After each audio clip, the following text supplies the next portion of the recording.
Hello, today I'm going to show you more about our COVID-19 tracker that we've done here in BlogTrackers, where we used the keyword COVID-19 to search for blogs and blog posts to drill down more analytics on this for Cosmos. So this is our COVID-19 tracker, as you can see here. In this particular one, currently we have 404 blogs, 611,390 blog posts. This is also a list of all the blogs that we have in this current tracker. I'm not going to go through all of these today since we do have 404, but when you create a tracker, you would be able to see what you've added to your tracker. You can remove them if you think they're no longer relevant to your research. This is the dashboard for the COVID-19 tracker, and again, we have 404 blogs, 50,182 bloggers, 611,390 posts, comments, and the history.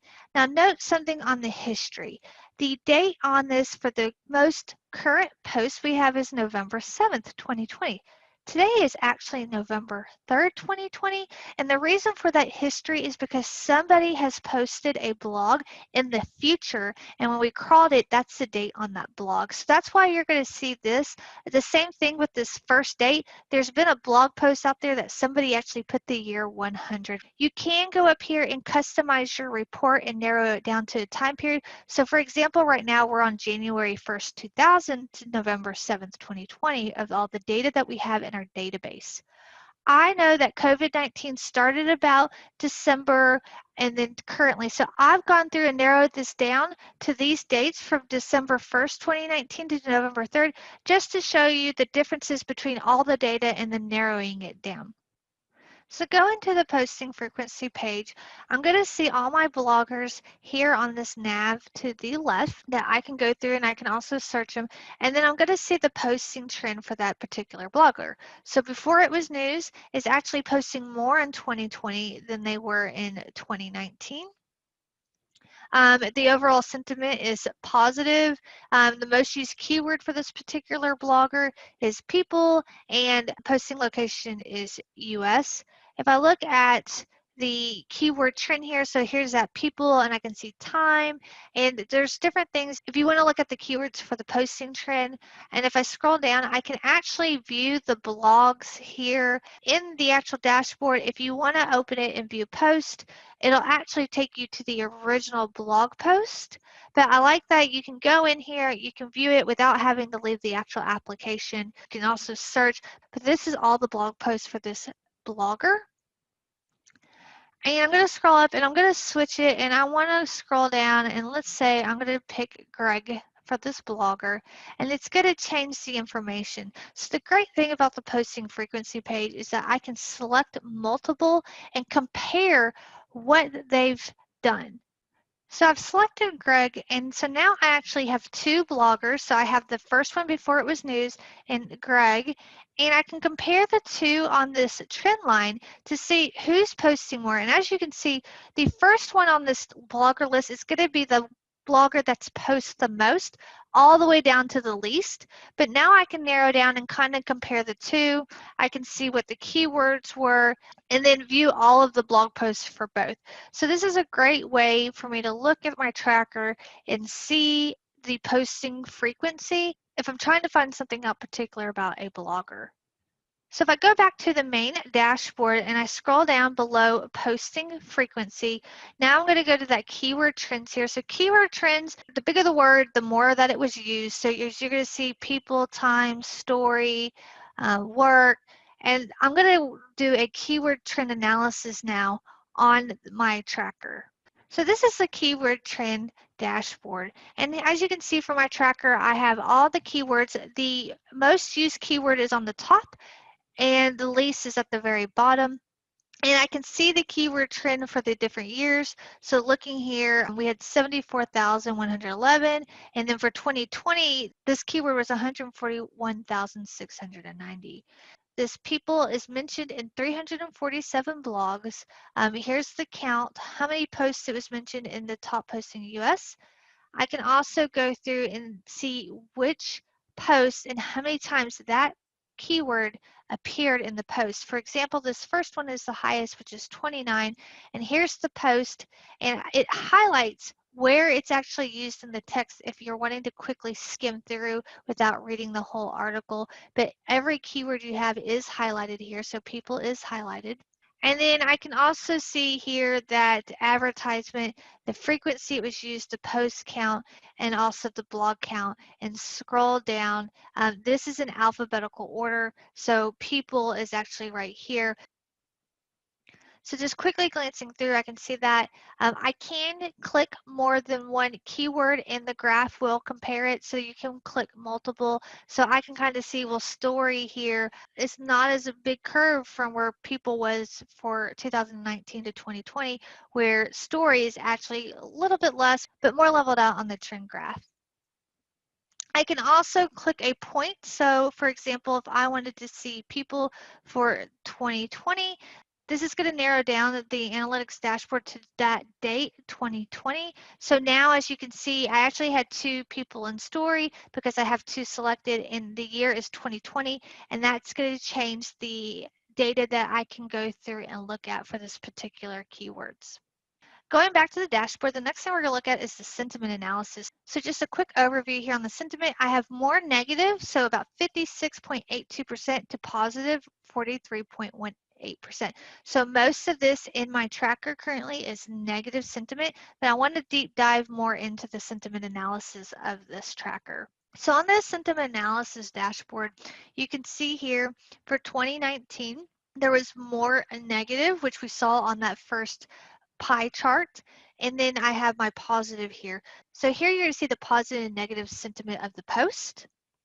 And I can scroll down and actually see individual posts. And then I'm going to see these radar graphs for like personal content. So we have work, leisure, money, and I can scroll through. So here's my time orientation. So this is more present focus than maybe the past focus. Cognitive process, which is very interesting here. So you can see the tentatives, but more of the cause, discrepancies, and differentiation.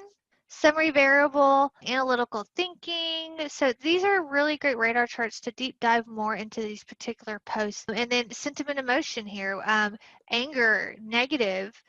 So this was more negative than positive. And if I wanted to change this for a different blog, I can go over here and select another blog, and then go back through and look at the charts for this particular blog now. The next thing you can deep dive into is the blog distribution. So for the bigger the circle, the more posts they have. So global news was bigger. The blogger portfolio is the same. You can also hover and see this for the blogger. So you have a blog distribution and a blogger distribution. The first dashboard we're going to deep dive into is the blog portfolio analysis. Blog portfolio dashboard, you have the blog with the most posts actually selected for you first, so global news, and then you can scroll and select another one. Their influence score is low. Their posts are 147,809. This particular blog sentiment is positive. You can click and go outside to the blog, outside of the dashboard if you want to view the actual blog. And scrolling down, I can see the posts here from the blog that's selected and see in 2012, and then just see how much that it skyrocketed in posts. So from 2012 to 2013, it jumped. It did a big jump again from 2013 to 2016, but it looks like about 2017, it kind of leveled off on their posting. Looking at the day of the week that they are posting, they post a lot Monday through Fridays. And then I'm going to see the posting pattern for the overall date of the tracker. So as you can see, this is going to be all the years average. This is pretty level. In the summer, maybe just slightly a few more posts, but definitely less posts in the wintertime than you're going to see here in the summertime. So this is where I can see that monthly posting pattern for the blog that I have selected. I can also go down and see the actual post and then view the actual blog post here actually in the dashboard without leaving the application. The next thing I can see is this is going to be all the domains that they referenced in their blog post for global news. So apple.com, cdc.gov, here's a coronavirus.jhu.edu. I can also switch the view to URLs. and see the actual URLs also. So going back to the dashboard, I'm now going to look over at the Blogger Portfolio Analysis. So now that we're on the Blogger Portfolio Analysis dashboard, this is very similar to the one I just showed you for the blog portfolio. So it's going to have our blogger here. I can go through and switch who I want to view, the influence score, the post, the sentiment, and you can also visit the site. So this particular one, before it's news.com, is a very negative sentiment. So they're very negative on their post. So I'm going to switch to a different blogger so we can see the data on a different blogger here. So this particular blogger, as you can see, in 2012, they didn't post, but they started posting in 2013. They had this big, huge hump that they were posting a lot, and then all of a sudden, 2017, they had less posts.